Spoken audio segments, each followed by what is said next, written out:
20 जुलाई का the Hindu analysis करेंगे। चलिए स्टार्ट करते हैं। 11 killed in JNK as heavy rains triggered flash floods। तो JNK के अंदर फ्लैश फ्लड्स आ गए हैं, ठीक है ना। फ्लैश फ्लड्स इन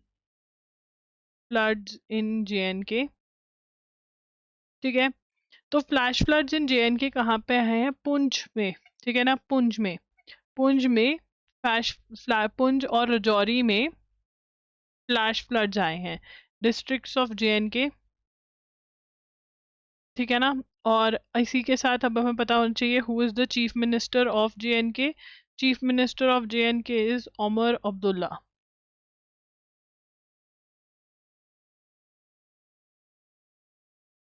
ठीक है जी। उसके बाद आगे चलेंगे। High court rejects plea to transfer Wangchuk from Safdarjung. अब ये हॉस्पिटल का नाम याद रखना है, ठीक है ना। एंड दिल्ली हाई कोर्ट ने बोला था, ठीक है, ये भी पता होना चाहिए, ठीक है। और ये सारा हमने नोट कर लिया, ये सेम है, okay. US strikes Iran over killing of troops in Jordan, Tehran responds with missile. तो अब यहाँ पर ईरान कहाँ पे अटैक कर रहा है? ईरान अटैक्ड जॉर्डन, ठीक है ना। यूएस ने रिस्पॉन्ड किया, यूएस से रिस्पॉन्डेड। तो अब ये अपने पड़ोसी देशों से भी पंगे ले रहा है ईरान, ठीक है। तो ये हमें पता होना चाहिए। उसके बाद आगे चलेंगे। FIFA world cup. FIFA world cup FIFA world cup किसके बीच में हुआ? फीफा वर्ल्ड कप फाइनल किसके बीच में हुआ? उसके बीच में तो बहुत सारी कंट्रीज के बीच में था। फीफा वर्ल्ड कप फाइनल किसके बीच में हुआ? स्पेन और अर्जेंटीना के बीच में। Spain versus Argentina. अब तक तो आपको पता ही होगा कि अर्जेंटीना जीत गया, ठीक है ना। एंड स्पेन वर्सेस अर्जेंटीना ये कौन से कहाँ पर हुआ? ईस्ट रदरफोर्ड में। और ये कहाँ पर था? न्यूयॉर्क में, नियर न्यूयॉर्क, मतलब यूएसए के अंदर ये हुआ, ठीक है जी। maturing approach, India needs to make market assess in the UK to raise its market share। सेटा जो है वो आ गया है। अब यहाँ पर ये बोल रहे हैं कि इंडिया ने जैसे 2009 में जो डील नेगोशिएट करी थी एशियान के साथ, मतलब उसके अंदर इंडिया का ज़्यादा नुकसान हो रहा था, फ़ायदा नहीं हो रहा था। बट अब जो इंडिया डील्स कर रहा है वो बड़ी मज़ेदार अच्छी कर रहा है, जैसे इंडिया और यूके की जो डील हुई है, ठीक है। उसके बाद हमारा क्या हो गया है? Demographic dividend largest. United Nations क्या कह रहा है? यूनाइटेड नेशंस डाटा कह रहा है कि इंडिया का क्या हो गया? India world's largest youth population हो गया, इंडिया की largest youth population, that is सबसे ज्यादा डेमोग्राफिक डिविडेंड हो गया है। डेमोग्राफिक डिविडेंड हो गया है, ठीक है ना। डेमोग्राफिक डिविडेंड हो गया है सबसे ज्यादा। What do we mean by demographic dividend is, demographic dividend का मतलब क्या है कि भाई सबसे ज्यादा वर्किंग पॉपुलेशन हमारे यहाँ पर ही है, ठीक है ना। डेमोग्राफिक डिविडेंड का मतलब क्या है? वर्किंग पॉपुलेशन, सबसे ज्यादा वर्किंग पॉपुलेशन है तो सबसे ज्यादा इकोनॉमी हमारी बढ़ेगी, ऐसा सा कुछ ये कह रहे हैं। पर वो कह रहे हैं कि ये जरूरी नहीं है, ठीक है। अब क्या है? जेन जी। तो जेन जी टर्म आपने सुनी होगी ना। जेन जी कौन है? इंडिविजुअल्स born between 1997 एंड 2012, ये क्या है? जेन जी, ठीक है ना। उसके बाद जेन अल्फा है शायद, और उससे पहले वाले जेन वाई है, जनरेशन वाई, ठीक है ना। जनरेशन वाई कौन सी है? जो 1981 एंड 1996 के बीच में पैदा हुए हैं, ठीक है ना। तो जरूर बताना इन द कमेंट्स कि आप कौन से वाले हो, ठीक है। तो अब यहाँ पर जो एज ग्रुप ये कह रहे हैं, ये कह रहे हैं कि जेन जी का एज ग्रुप जो है 15 to 26 वाला चल रहा है, और जेन वाई का, हाँ, 27 to 42, ठीक है ना। ये चल रहा है इनका। अब उसके बाद विक्रम 1 रॉकेट लॉन्च हो गया है। हमें पता है शायरूट एरोस्पेस हैदराबाद ने बनाया, इंडिया फर्स्ट प्राइवेट सेक्टर इसने ये बनाया है, ठीक है। अब विक्रम 1 के बारे में हम वो चीज़ें नोट कर लेंगे जो हमने अभी तक नोट नहीं करी हैं, ठीक है ना। जैसे कि विक्रम 1 जो है ये क्या था? 4 स्टेज लॉन्चर, ठीक है ना। और इसका मेन मकसद क्या है? Called cab service for satellites, कि भैया तुम्हें अपनी सैटेलाइट ऊपर पहुंचानी है, लो हम तुम्हें हमारे रॉकेट पे भेज दो। कैब सर्विस फॉर सैटेलाइट, ये इसका एम है। स्काईरूट इज टारगेटिंग कि हम क्या करें, कि हम ऐसा बनाएं जो सस्ता और टिकाऊ हो, एसएसएलवी से ऊपर हो, पीएसएलवी से नीचे हो, ठीक है। अब अगर हम स्काई रूट के बारे में बात करें, ठीक है ना, जो कंपनी है स्काई रूट, ठीक है, Skyroot was founded in 2018, ठीक है ना, by two former ISRO engineers. ठीक है ना। अब देखो यार, प्राइवेट सेक्टर स्पेस में घुसा कैसे, क्योंकि इससे पहले तो इसरो ही था ना। तो इन स्पेस की वजह से घुसा है। किसकी वजह से प्राइवेट सेक्टर घुसा है? इन स्पेस की वजह से private sector has entered defence. Private sector entered defence. ये अब इस टाइप के क्वेश्चंस पूछ, डिफेंस नहीं, space. Private sector entered space. Private companies भी स्पेस की बातें करने लग गई हैं, स्पेस के उसमें घुसी है। Mister Modi's visit to Asia, Australia took place from, sorry I'm yawning, I'm sorry, जुलाई 8 से 10 तक, ठीक है ना। अब यहाँ पे लिखना पड़ेगा मिस्टर मोदी विजिटेड ऑस्ट्रेलिया, ठीक है ना। Mister Modi visited Australia. अब मिस्टर मोदी ने ऑस्ट्रेलिया कब से कब तक विजिट किया? He visited between 8 to 10th जुलाई, ठीक है ना। But this visit was a lot more than a rock star performance. वो कह रहे हैं कि ये बहुत ही अच्छी थी, बहुत इन्वेस्टमेंट हुई, सब कुछ हुआ, ठीक है ना। तो इन्होंने यहाँ पर क्या साइन किया? इन्होंने यहाँ पर joint declaration on defence and security cooperation, ठीक है ना। किस चीज पे बात करी? जॉइंट डिक्लेरेशन थी, डिफेंस और सिक्योरिटी कोऑपरेशन पे जॉइंट डिक्लेरेशन साइन हुई। इसका मतलब ये क्या है? Are work together as a force for peace, stability and prosperity in the Indo Pacific, a new partnership on cyber critical technology supply chains that strengthens our respective cyber capabilities. तो बहुत सारी चीजों पे ये बात करेंगे। ओह यार, उसको बोल एक चाय। So they also signed a third thing that is related to sports. Sports playbook, ठीक है ना, जिसमें क्या मदद लेंगे? हम लेवरेज कर रहे हैं, फायदा उठाएंगे, जिन लेवरेजेस लिखेंगे, leverages Australia's expertise in major sports sporting events, ठीक है ना। इंडिया क्या चाह रहा है कि हम ओलंपिक्स होल्ड करें, पैरा ओलंपिक्स और कॉमनवेल्थ गेम्स। कॉमनवेल्थ गेम्स जो भी हैं वो कहाँ पर हो रही है? ग्लासगो में, यूके के अंदर, ठीक है ना, ये भी याद रखना है। उसके बाद Australia's largest pension fund Australia super जो है वो इन्वेस्ट करेंगे कुछ कुछ पार्ट इंडिया में, ये नोट करेंगे। 20 universities India including the university of which is global top 20। तो 8 ऑस्ट्रेलियन यूनिवर्सिटीज इंडिया में आ रही है। Sorry guys, I am yawning, but मुझे रात को 11 बजे करना पड़ेगा, नहीं तो हम बैकलॉग नहीं अफोर्ड कर सकते। As a big next step in our relationship. और क्या होगा? Annual showcase of best of Australian culture and business under the banner G'day Namaste. Namaste will coincide with Australia Big Bash League playing its first cricket December this year। ये भी note करेंगे। Annual showcase of the best Australian culture, ये भी होगा, ठीक है। उसके बाद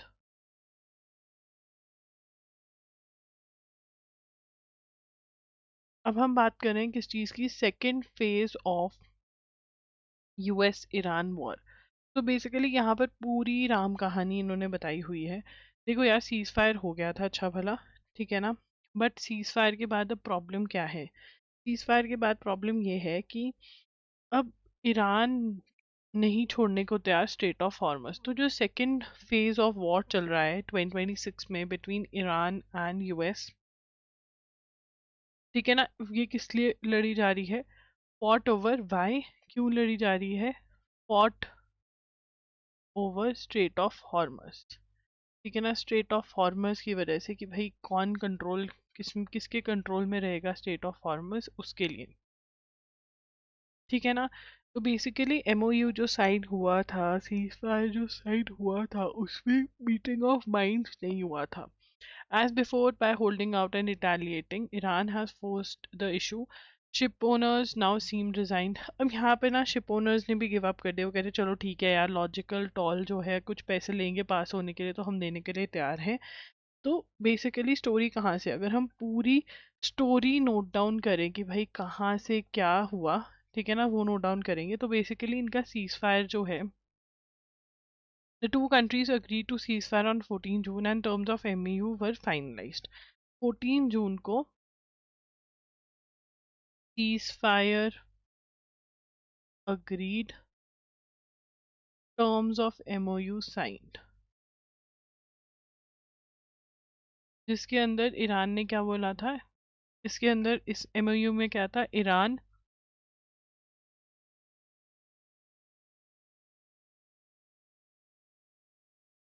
ships to pass with no charge for 60 days only. 60 दिन के लिए ईरान, ठीक है ना, 60 डेज के लिए कोई चार्ज नहीं लेगा, और and with in the 60 days क्या करेगा, workout, and Iran would work with Oman to define the future administration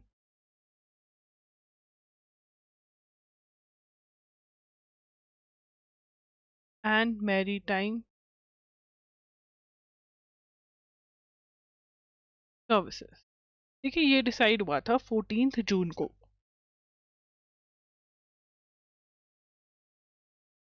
अब 2 दिन बाद क्या होता है, 2 days लेटर ईरान, लेयर नहीं लेटर, ईरान सेटअप करता है, Iran sets up Persian gulf straight authority, ठीक है ना। Two in May.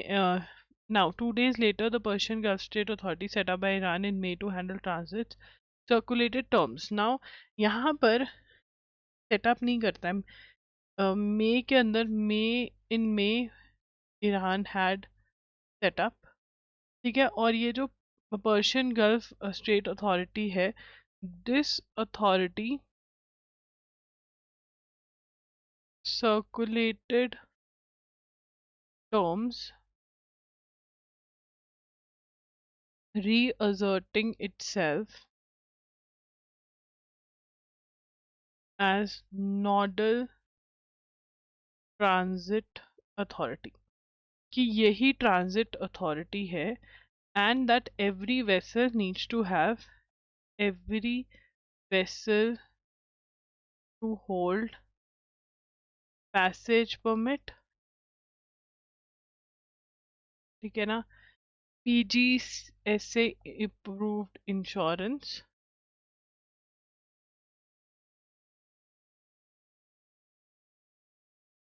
free for now but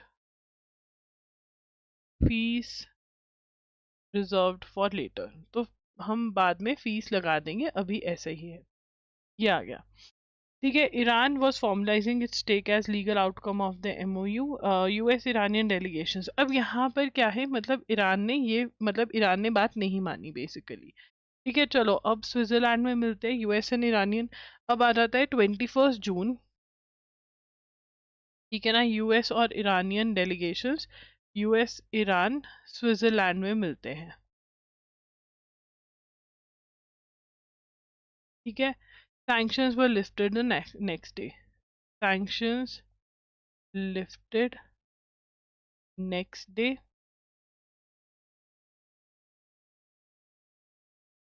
ठीक है, was never explicitly, तो बट PGCA, PG PGSA ठीक है ना, नेवर रिलीव्ड, ठीक है ना, मतलब ये अपना काम करते रहे, सैंक्शंस इन्होंने उठा दिए थे। Now US secretary of state Marco UAE culminating with Galpha meeting on Bahrain, ठीक है, working with Oman formally announced. अब यहाँ पर 21 जून को इन्होंने सैंक्शन, मतलब जो रोक टोक ईरान पे थी वो तो ये हटाने लग गए थे। अब क्या होता है 23 टू 25 जून के बीच में यूएस जो है, ठीक है ना, यूएस मीटिंग इन बहरीन, ठीक है ना, जिसमें ये the international maritime organisation IMO working with Oman, ठीक है, क्या करते हैं, टेम्परेरी, ये लोग टेम्परेरी कॉरिडोर अनाउंस कर देते हैं कि शिप्स जो है ना वो एक अलग जगह से निकलेंगी, ईरान वाली साइड से निकलेंगी ही नहीं, ठीक है ना। तो अब इसके अंदर Iran complained it and not been consulted set the route next, ठीक है, US and signed the statement opposing Iran control of strait settles vessels. अब यहाँ पे IRGC ईरान वाले जो है कहते हैं ऐसे कैसे, नॉन ईरानियन रूट्स पे हम चलने ही नहीं देंगे, ठीक है ना, मतलब ये अलाउ ही नहीं कर रहे, कह रहे हम नॉन ईरानियन रूट्स पे चलने ही नहीं देंगे, तो ये भी नोट करोगे। अब जुलाई के अंदर तो ये सारे बिजी थे, तो जुलाई के अंदर क्या बिजी थे, जुलाई 2026 में ईरान जो था वो बिजी था, Iran was busy morning period of Ayatollah Ali Khamenei, जो कि सुप्रीम लीडर ऑफ ईरान है, उसकी डेथ हो गई थी, उसको दफनाने वफनाने में बिजी थे। और यूएसए जो था वो नाटो, यूएसए का जो प्रेसिडेंट था वो नाटो अटेंड कर रहा था टर्की के अंदर, ठीक है ना, और वहां पे वो कह रहा था यूरोप वालों ने मेरा साथ नहीं दिया, तो जुलाई में तो ये बिजी थे। और जैसे ही ये फ्री हुए इन्होंने दोबारा से, और नाटो के अंदर ही उसने कह दिया था ट्रम्प ने कि भाई देखो सीज फायर तो ख़त्म है, ठीक है, बातचीत जो है वो करते रहो। तो जैसे ही ये लोग फ्री हुए अपने अपने कामों से, इन्होंने अटैक दोबारा से स्टार्ट कर दिए, ठीक है ना। अब यहाँ पर वर्ल्ड का ये है कि भाई अगर ये टॉल लगा रहा है, ठीक है ना, ये लगा देगा, तो भाई और भी कंट्रीज हैं जिनके पास से ऐसे रूट्स निकल रहे हैं, फिर तो सभी लगाने लग जाएंगे, ऐसे तो फिर हो गया काम, ठीक है। तो ये जो है ना, यहाँ पे अब ईरान और यूएस से आपस में दोबारा से लड़ बढ़ रहे हैं, ठीक है। द सेवन स्टोरी, अब विक्रम के बारे में दोबारा बात करेंगे, विक्रम 1 के बारे में। अब हमें ये नहीं पता था कि ये 7 स्टोरी टॉल व्हीकल है, था मतलब उड़ाया जिसको 7 स्टोरी टॉल व्हीकल, ठीक है, ठीक है, 450 किलोमीटर अबव अर्थ ये गया है, ठीक है। आगमन संस्कृत वर्ड है जिसका मीनिंग है अराइवल। हम थर्ड कंट्री बन गए हैं जिसमें एक प्राइवेट कंपनी ने ये बनाया है, और इससे पहले कौन सी कंट्रीज हैं, यूएसए एंड चाइना, ये वो अचीव कर चुकी हैं कि उनकी प्राइवेट कंपनीज ने लॉन्च व्हीकल किया हो, ठीक है ना। और यहाँ पर इनका जो इंजन है 2020 में इन्होंने रमन इंजन को टेस्ट फायर किया था,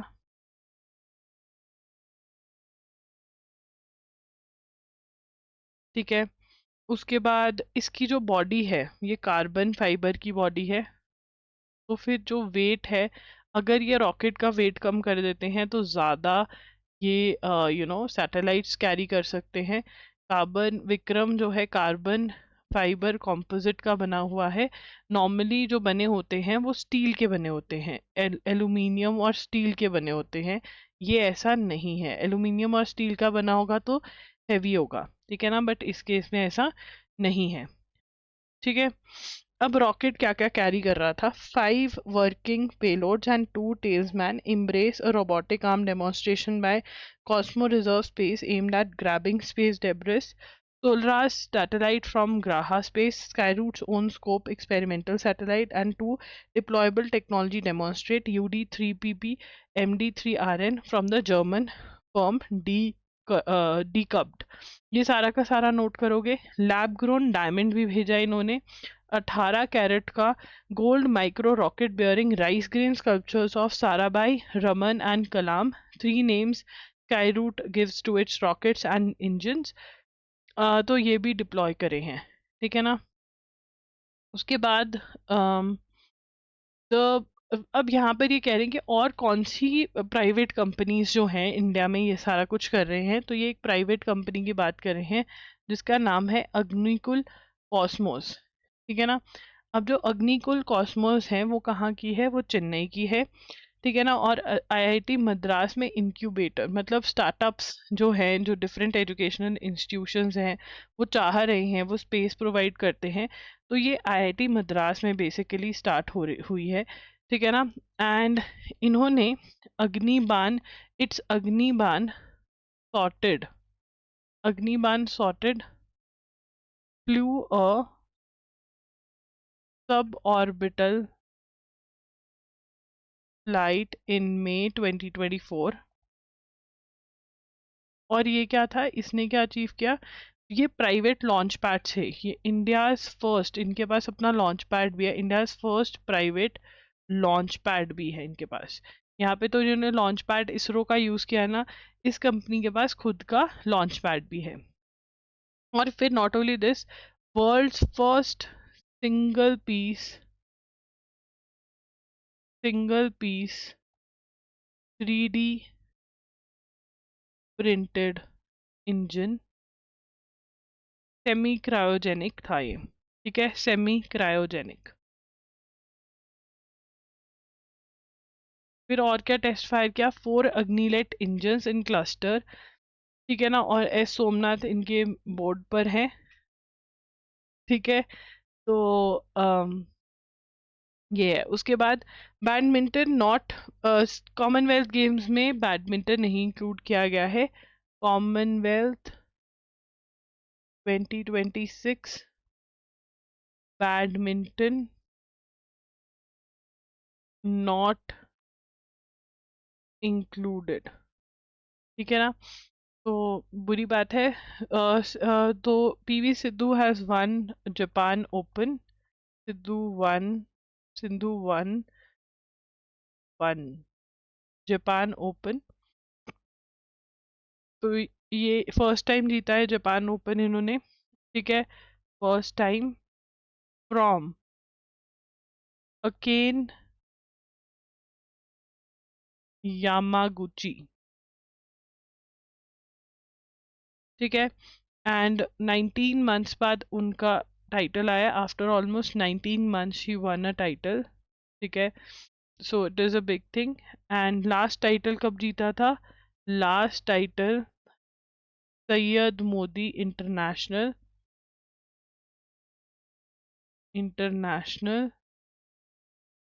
इन 2024, ठीक है। उसके बाद कैलियन मापे बिकेम सबसे ज्यादा स्कोर्स इन्होंने गोल्स इन्होंने ही किए वर्ल्ड कप में, became top scorer in world cup history.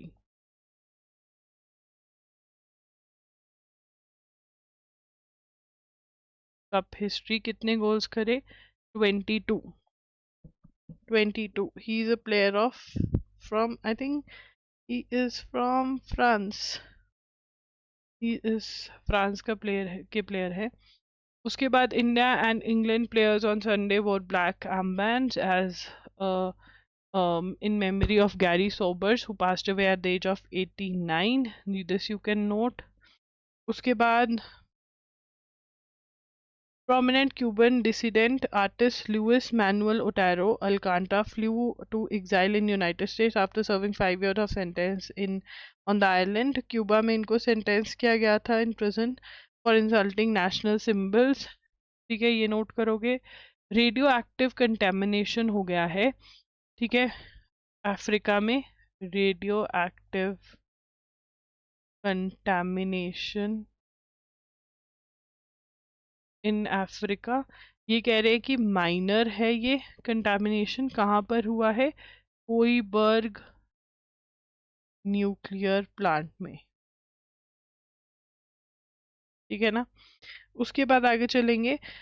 Draupadi Murmu is on a trip to Europe. MP cabinet approve draft UCC bill. Madhya Pradesh cabinet ने MP cabinet approved draft UCC bill. What does UCC stand for? Uniform civil code. इसके pointers note कर लो। Uniform civil code, ठीक है। Article 44 talks about uniform civil code of the Indian constitution. अगर UCC आ जाता है तो पर्सनल लॉज, मतलब जितने भी मैरिज प्रॉपर्टी से रिलेटेड लॉज हैं वो सबको सेम अप्लाई होंगे। अभी रिलीजन के बेस पे अप्लाई होते हैं। ड्राफ्ट बिल का मतलब होता है प्रपोजल, इन्होंने एक्सेप्ट कर लिया है। तो इसके अंदर प्रोहिबिशन किस पे कर रहे हैं? प्रोहिबिशन कर रहे हैं पॉलीगैमी पे, ठीक है, हलाला पे, ठीक है, and their registration of live-in relationships is compulsory. Of live-in relationships is compulsory. And if you are below the age of 21 तो पेरेंट्स को भी बुलाएंगे, बताएंगे below the age of 21 parents to be informed,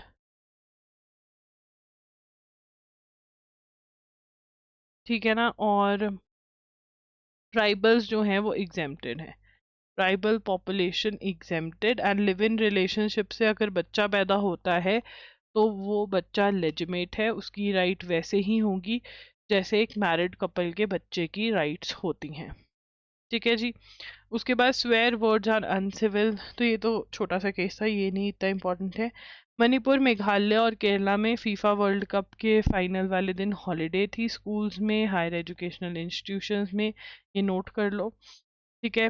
उसके बाद Shah unveils India's first immersive language museum, तो अमित शाह ने किया है। Shah inaugurates India's first immersive language museum, ठीक है ना। अब ये म्यूजियम कहाँ पर आया है? तो लैंग्वेज के हेरिटेज और ये कर रहे हैं। इसका नाम क्या है? Museum of world at national library campus, ठीक है ना। स्टेप 2, प्रिजर्व विरासत। प्रिजर्व विरासत of India. What is the meaning of विरासत? विरासत का मतलब होता है हेरिटेज, तो ये मीनिंग पूछ सकते हैं वर्ल्ड का, ठीक है। किसने डेवलप किया है? Developed by national library. National library किसके अंडर आती है? Under union culture ministry, under union culture ministry, ठीक है ना। दिस इज नोन एज शब्दलोक, ठीक है ना। बेसिकली जो इंडिया की लैंग्वेजेस हैं 22 ऑफिशियल लैंग्वेजेस, उनकी जर्नी और ये सब शेयर करते हैं। डिटेल नोट्स बना रहे हो तो लास्ट पैरा भी नोट कर लोगे, नहीं तो रहने दोगे। अब ताजमहल को लेकर क्या लीगल टसल है? Legal issue related to Taj Mahal. So basically कहा जा रहा है कि ताजमहल जो है वो टेम्पल हुआ करता था, हिंदू टेम्पल, ठीक है ना। अब इसी के लिए वो कह रहे हैं कि एक सर्वेयर अपॉइंट किया जाए कि देखे कि ऐसा कुछ है या नहीं है, ठीक है ना। तो Allahabad high court issues notice to the centre and archaeological survey of India की बताओ जी क्या करना चाहिए, ठीक है। यूनेस्को वर्ल्ड हेरिटेज साइट है and is actually known as तेजो महाल्य, ठीक है ना। अब ये कहा जाता है, ये क्या कह रहे हैं? तो basically Rohit, Avengers, Rohit and Mr. Jain is fighting the case, but we don't have the full name of the advocate. So basically, there's a plea in the court to declare Taj Mahal as a Hindu temple, कि भाई ये Hindu temple है और commissioner appoint किया जाए और आपको वहां पता चलेगा। बट माना क्या जाता है कि ये बिल्ड किसने किया है? Build by Mughal emperor Shah Jahan, ठीक है ना, for his wife as a tomb for his favourite wife, that is Arjumand Bano, ठीक है ना। And it took 22 years to be completed, ठीक है। अब कहते हैं कि मतलब कंट्रोवर्सी कहाँ से स्टार्ट हुई, ठीक है ना। बेसिकली ये हिंदू टेम्पल वाली थ्योरी कौन लेकर आया था? तो this is a person called PN Oak, ठीक है ना। PN Oak who in his various books has claimed that this was a Hindu temple. तो ये सारी स्टोरी यहाँ पर लिखी हुई है which you can note and you have to remember the name of the books, ठीक है। तो ये अब केस है, सो दैट तो 20 जुलाई हमारा डन हो गया है, ठीक है। एंड या do subscribe to the channel and सबसे ज़्यादा इंपॉर्टेंट है please join the WhatsApp group, ठीक है।